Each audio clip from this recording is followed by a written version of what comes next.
మీ తాకట్టు బంగారం కష్టాలకి good bye చెప్పండి. వెంటనే ఎన్ గోల్డ్ కి కాల్ చేయండి. తెలంగాణలో 60 లక్షల ఓట్లు గల్లంతు కాబోతున్నాయా? ఎస్ఐఆర్ ప్రక్రియ అనంతరం 60 లక్షల ఓటర్ల సంఖ్య తగ్గవచ్చంటూ కూడా అధికారులు అంచనా వేస్తున్నారు. ఎందుకంటే దాదాపు 40 లక్షల మంది ఓటర్ల జాబితాలో అడ్రస్లు లేని అందుబాటులో లేరంటూ కూడా గుర్తించడం జరిగింది. ఇక చనిపోయిన వారు, డూప్లికేట్ ఓట్లు, తెలంగాణలో ఓట్లుండి కూడా పక్క రాష్ట్రాల్లో ఉన్నవారు మరో 20 లక్షల మంది ఉంటారంటూ కూడా అధికారులు అంచనా వేస్తున్నారు. దీంతో మొత్తం 60 లక్షల ఓట్లు తొలగించేటువంటి అవకాశాలు అయితే చాలా స్పష్టంగా కనబడుతున్నాయి అనేది మాత్రం ఈసీ వర్గాలు చెప్తున్నటువంటి మాట. అయితే ఈ నెల 10న తుది జాబితాను విడుదల చేయబోతున్నారు. సో ఇప్పటికే పూర్తి స్థాయిలో ఎస్ఐఆర్ ప్రక్రియ ద్వారా తెలంగాణలో వివిధ రాజకీయ పార్టీలు ఎంతవరకు కీలకంగా పార్టీ క్యాడర్ను, పార్టీ కార్యకర్తలను అప్రమత్తం చేయడం జరిగింది. ఎస్ఐఆర్ ప్రక్రియ ద్వారా పూర్తి స్థాయిలో అందరూ అందుబాటులో ఉండాలని, అవగాహన కల్పించాలంటూ కూడా పదే పదే చెప్పినటువంటి వైనం సందర్భాన్ని కూడా మనం చూసాం. అయితే తెలంగాణలో తాజాగా ఎస్ఐఆర్ ప్రక్రియ కంప్లీట్ అయినటువంటి నేపథ్యంలో 60 లక్షల ఓట్ల వరకు తొలగించేటువంటి అవకాశాలు కనబడుతున్నాయి అనేటువంటి అంశం మాత్రం చాలా కీలకంగా వినబడుతుంది. ఎందుకంటే ఎస్ఐఆర్ ప్రక్రియ ద్వారా రాష్ట్రంలో ఉన్నటువంటి ఓట్లు కొంతవరకు తగ్గేటువంటి అవకాశాలు కనబడుతున్నాయి. ఇప్పటికే ఆంధ్రప్రదేశ్లో పూర్తి స్థాయిలో ఎస్ఐఆర్ తుది జాబితాను కూడా ప్రకటించడం జరిగింది. అభ్యంతరాలకు సంబంధించి ఒక నెల రోజుల పాటు సమయాన్ని కూడా కేటాయించారు. అయితే దాదాపు 60 లక్షల మంది ఓట్లను తొలగించేటువంటి సందర్భం అయితే చాలా స్పష్టంగా ఉన్నటువంటి నేపథ్యంలో వీరిలో ప్రధానంగా అడ్రస్ అందుబాటులో లేనటువంటి వారు, ఇప్పటికీ ఇచ్చినటువంటి ఫామ్ను ఫిల్ చేసి ఇవ్వనటువంటి వారు, కొంతమంది మరణించినటువంటి వారు, కొంతమందికి డూప్లికేట్ ఓట్లతో పాటుగా ఇక్కడ తెలంగాణలో ఓటుండి వేరే రాష్ట్రంలో ఉంటున్నటువంటి వారు, ఈ మొత్తాన్ని కూడా అంచనా వేసుకొని దాదాపు 60 లక్షల ఓట్లు తొలగించేటువంటి అవకాశం ఉంది అనేటువంటిది కీలకమైనటువంటి అంశం. అయితే 60 లక్షల ఓట్లు ఏ నియోజకవర్గాలపైన ప్రభావం పడేటువంటి అవకాశం ఉండొచ్చు, ఏ జిల్లాలో ఇంకా ఈ ప్రక్రియ పెండింగ్ లో ఉంది. ఎస్ఐఆర్ ప్రక్రియ ద్వారా 60 లక్షల ఓట్లను ఒకవేళ తొలగిస్తే నెక్స్ట్ ఎంతవరకు వీరికి అవకాశాన్ని కల్పించబోతున్నారు, ఎప్పటి వరకు వీరి దగ్గర నుంచి మళ్ళీ వినతులు, దీనికి సంబంధించినటువంటి అభ్యంతరాలను స్వీకరించేటువంటి అవకాశం కనబడుతుంది. మొత్తం అంశానికి సంబంధించి మరింత సమాచారం మా ప్రతినిధి సత్య అందిస్తారు. సత్య, చెప్పండి, దాదాపు ఎస్ఐఆర్ ప్రక్రియ ద్వారా 60 లక్షల ఓట్లు తొలగించేటువంటి ఛాన్స్ ఉంటుంది అనేటువంటి వార్త మాత్రం కొంతవరకు కలకలం రేపుతుంది.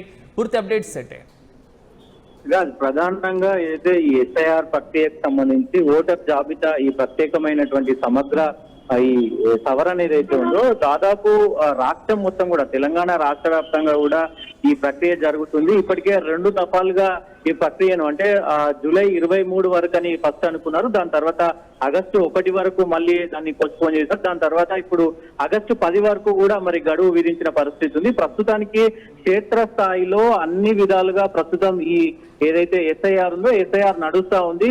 అన్ని పార్టీలు కూడా చాలా అప్రమత్తమైనవి. కాంగ్రెస్ పార్టీ, అలాగే బీఆర్ఎస్ పార్టీ, బీజేపీ పార్టీ, అన్ని పార్టీలు కూడా అప్రమత్తమై వాళ్ళకు సంబంధించినటువంటి ఓట్లు ఏవైతున్నాయో కాపాడుకునే ప్రయత్నం చేస్తున్నారు. బూత్ లెవెల్ కమిటీలు కావచ్చు, బూత్ లెవెల్ కి సంబంధించినటువంటి అందరినీ కూడా పార్టీల వారీగా అటు ఏదైతే ఎస్ఐఆర్ కి సంబంధించినటువంటి ఏజెంట్లు కావచ్చు వీళ్ళందరూ కూడా ఈ ప్రక్రియను చాలా సమర్థవంతంగా నిర్వహిస్తున్న పరిస్థితి అయితే కనబడతా ఉంది.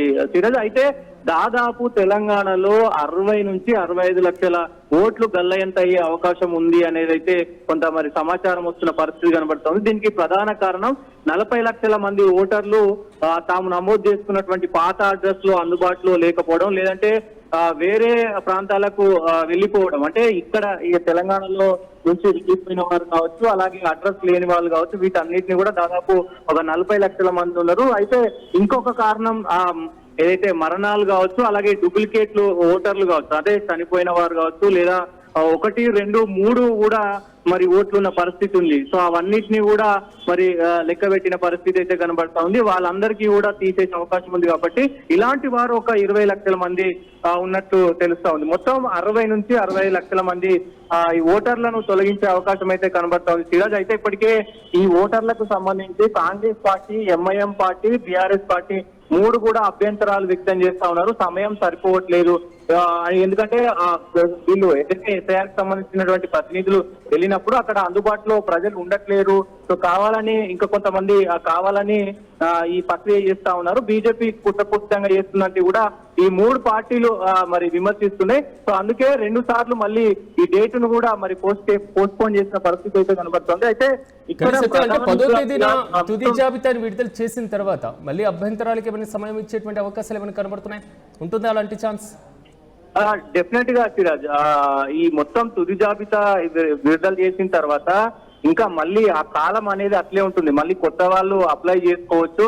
దానికి సంబంధించినటువంటి కీలక డాక్యుమెంట్లు అన్ని కూడా మరి ఇచ్చి మళ్ళీ ఓటర్ను నమోదు చేసుకోవచ్చు. కానీ ఆల్రెడీ ఒకసారి ఉంటే మాత్రం వచ్చే పరిస్థితి లేదని ఎస్ఐఆర్ ప్రక్రియ వాళ్ళు చెప్తున్నప్పటికీ కూడా మరి ఎంతవరకు సాధ్యం అనేది చూడాల్సిన అవసరం అయితే ఉంది. దాంతో పాటు మొత్తం హైదరాబాద్ లో ఇది ఎస్ఐఆర్ ప్రక్రియకు సంబంధించి హైదరాబాద్ లో చాలా కీలకంగా మారింది. ఎంఐఎం కు సంబంధించినటువంటి వాళ్ళైతే కొంత తీవ్ర గందరగోళాన్ని అయితే వ్యక్తం చేస్తున్న పరిస్థితి కనబడతా ఉంది. ఏదైతే ప్రస్తుతం ఉన్నటువంటి హైదరాబాద్, మేడ్చల్, మల్కాజ్గిరి, రంగారెడ్డి జిల్లాల్లో దాదాపు 22 లక్షల ఈ ఫాములు ఏవైతే ఉన్నాయో ఆ ఫాములు అందుబాటులో లేని వారి పరిస్థితి కనబడుతుంది. అంటే అన్ని ఫాములు వచ్చాయి కానీ వాళ్ళు తీసుకోవట్లేదంటూ కూడా మరి దాఖలాలైన పరిస్థితి ఉంది. ప్రస్తుతం పాత బాస్తికి సంబంధించి 7 నియోజకవర్గాలు, ఏదైతే ఓల్డ్ సిటీకి సంబంధించి 7 నియోజకవర్గాల్లో కూడా 3 లక్షల ఈ ఫామ్లు అనేవి మరి ఎవరు తీసుకోలేదు. ఈ 3 లక్షలు కూడా పోయే అవకాశం ఉంది. దాదాపు హైదరాబాద్ లోనే ఓవరాల్ గా 2.5 లక్షలు, అంటే దాదాపు 25 లక్షల ఓట్లు. అంటే సత్యం అంటే ఎక్కడ లోపం అనుకోవాలి. ఎందుకంటే ఓవైపు ఈసీ దీనిపైన అవగాహన కల్పిస్తుంది, రాజకీయ పార్టీలు అన్నిటికంటే ఎక్కువగా అప్రమత్తమైనటువంటి సందర్భాన్ని మనం చూసాం. కొన్ని నియోజకవర్గాలు అయితే స్పెషల్ ఫోకస్ పెట్టి అవగాహన కూడా కల్పించినటువంటి సిచ్యువేషన్. ఇంకా ఫామ్స్ తీసుకోకపోవడానికి, ఫిల్ చేసి ఇవ్వకపోవడానికి ఇంకా ఇలాంటి ఈ లోపాలకు సంబంధించినటువంటి రీజన్స్ ఏమనుకోవచ్చు?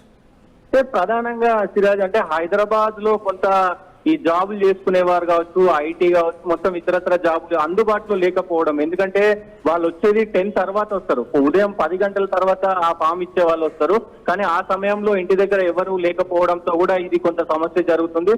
దాంతో పాటు అక్కడ ఏదైతే ఈ ఉమ్మడి 10 జిల్లాలకు సంబంధించి దాదాపు ప్రక్రియ పూర్తయిందని చెప్పుకోవచ్చు. ఓన్లీ హైదరాబాద్ సరౌండింగ్ లో మాత్రమే ఈ ప్రక్రియ కొంత మరి వెనుకబడి ఉందని అయితే మనకి రిపోర్ట్స్ వస్తున్న పరిస్థితి కనబడుతూ ఉంది. ఏదేమైనప్పటికీ మరి గడువు ఏదైతే ఆగస్టు 10 వరకు ఉందో ఆ గడువు మళ్ళీ పెంచుతారా లేకపోతే తుది జాబితాను విడుదల చేస్తారా చూడాల్సిన అవసరం ఉంది. దానిపైన అభ్యంతరాల కాలం కూడా ఉంది కాబట్టి ఖచ్చితంగా ఓటు ఒకవేళ మరి పోతే కనుక కొత్త ఓటు అన్ని డాక్యుమెంట్లు వాళ్ళకి సంబంధించినటువంటి అన్ని డాక్యుమెంట్లు మరి ఇచ్చి మళ్ళీ ఓటు నమోదు చేసే అవకాశం ఉంది. సో ఇప్పుడు ఓటు పోయినా కొంత టెన్షన్ పడే అవకాశం లేదు, ఎందుకంటే ఆధార్యపడద్దు, మళ్ళీ మీరు ఓటు నమోదు చేసుకోవచ్చు అంటూ కూడా మరి వాళ్ళు చెప్తున్న పరిస్థితి అయితే కనబడుతోంది. చూద్దాం ఎన్ని పోతాయి ఏంటి అనేది చూడాల్సిన అవసరం ఉంది చూడాలి. ఎందుకంటే దాదాపు 65 లక్షల ఓట్లు అంటే కొంత ఇప్పుడు వచ్చేటువంటి ఎలక్షన్ లో చాలా కీలక మార్పు కానుంది. ఈ ఓట్లన్నీ తొలగిపోతే కనుక ఖచ్చితంగా మరి ఏ పార్టీకి గెలిచే అవకాశం ఉంది, ఏ పార్టీకి అనుకూలం అవుతుంది, ఏ పార్టీకి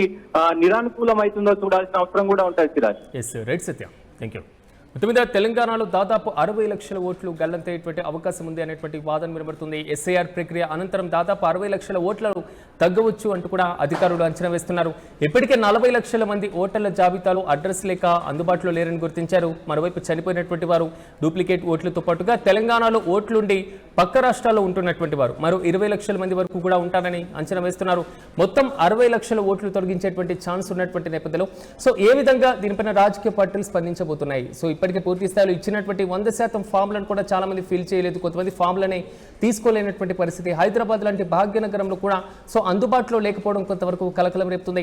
60 లక్షల ఓట్లను తొలగించిన తర్వాత తుది జాబితాను ఈ నెల అంటే 10వ తేదీన ప్రకటించేటువంటి అవకాశాలు కనబడుతున్నాయి.